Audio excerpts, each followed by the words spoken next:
Once upon a time, in a quiet village nestled amongst rolling green fields and whispering trees, lived a family. They were poor, incredibly poor, but their hearts were rich with an honesty that shone brighter than any treasure. Every day, from the moment the sun first kissed the horizon until it dipped below the hills, they toiled in the fields. Yet, no matter how hard they worked, their earnings were barely enough to keep hunger at bay. Life was a constant struggle, a daily grind that etched lines of worry on their faces, but it never managed to tarnish the purity and kindness that resided within their souls. One evening, as twilight painted the sky in hues of purple and orange, the family was preparing for a meager supper before another night of fitful sleep. Suddenly, a strange ethereal glow began to emanate from their small, barren yard.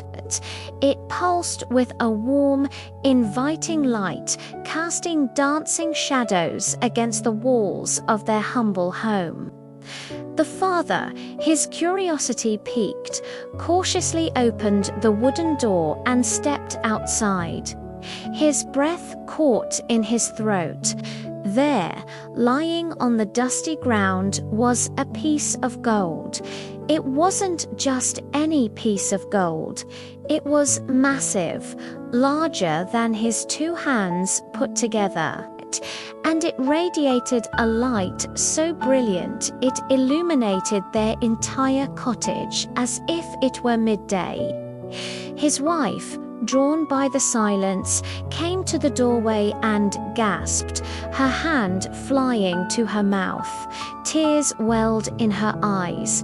"It's a miracle," she whispered, her voice trembling with a mix of awe and hope.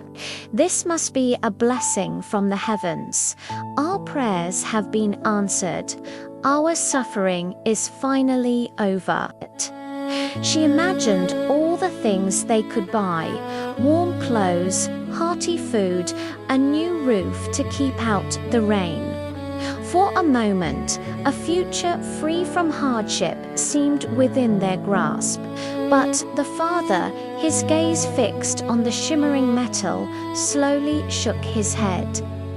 His expression was not one of excitement, but of deep contemplation.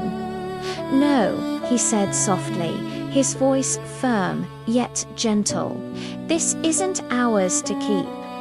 His wife looked at him, bewildered. "Gold that falls from the sky," he continued, "could belong to a traveler who lost their way. Or perhaps it is a test from the gods to see what lies in our hearts." He looked into his wife's eyes, his own filled with a profound wisdom. "If we take something that is not rightfully ours, what joy can it bring? Misfortune and guilt are heavy burdens to carry, far heavier than poverty." His words, though disappointing, rang with undeniable truth. The brief dream of wealth faded, replaced by the familiar comfort of their shared integrity. So, the family spent the night not dreaming of riches, but guarding the mysterious treasure, their simple home aglow with its light. At the first light of dawn, as birds began their morning chorus, the father carefully wrapped the heavy piece of gold in a worn cloth. He didn't head to the market to trade it. Instead, he began a journey through the village. He went from door to door, his voice steady and clear. "Has anyone lost a large piece of gold?" he would ask. "A strange light appeared in my yard last night, and I found this." At each stop, the villagers would gather, their eyes wide with disbelief. They would stare at the immense, gleaming object, murmuring in amazement. No one in their small, modest village had ever seen such a fortune, let alone owned one. They shook their heads, each one as honest as the next, and wished him luck in finding the owner. Word travels fast in a small village, and a story this remarkable travels like wildfire. Soon, the tale of the poor, honest man and the fallen gold reached the ears of merchants in the nearby town, and from there it traveled all the way to the grand stone walls of the royal palace. The king, a just and wise ruler, was intrigued. In a world where greed often overshadowed goodness, this story was a rare gem. He commanded his guards to find this man and bring him to the court.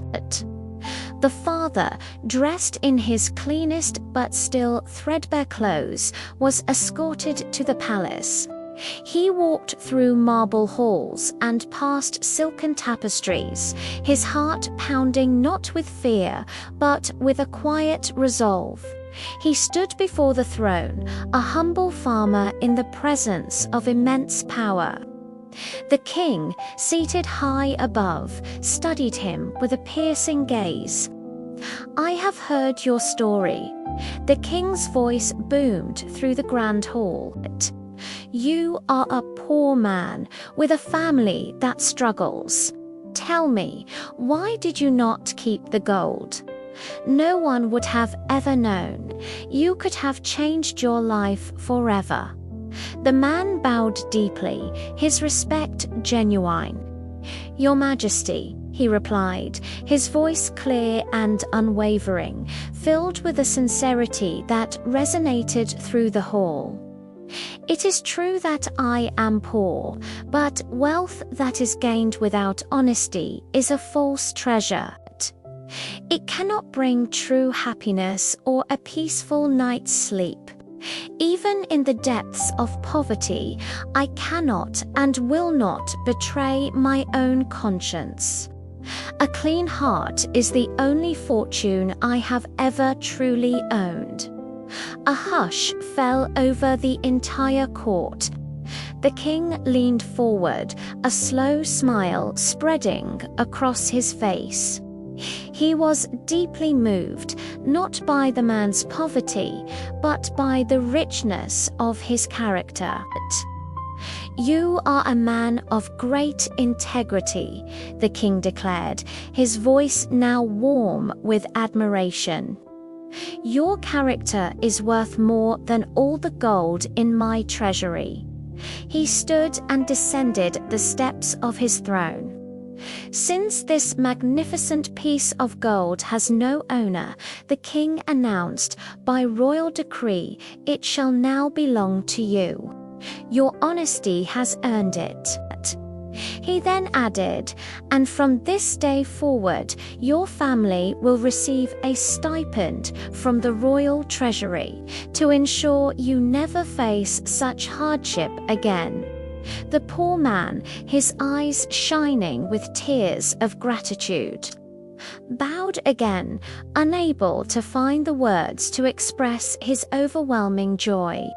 He returned home not just with the gold, but with a heart full of hope and a story to tell his children for generations. From that day on, the family's life was transformed. They were no longer poor, but they never forgot the lessons of their hardship. They lived comfortably and peacefully, always sharing their good fortune with others in the village. And so, this humble family and their heavenly gold became a legend in the land. Their story was told and retold, a timeless reminder to all who heard it. True, lasting fortune doesn't come from the gold you can hold in your hand. It comes from the honesty you hold in your heart and the integrity that guides your every step. Thank you so much for watching.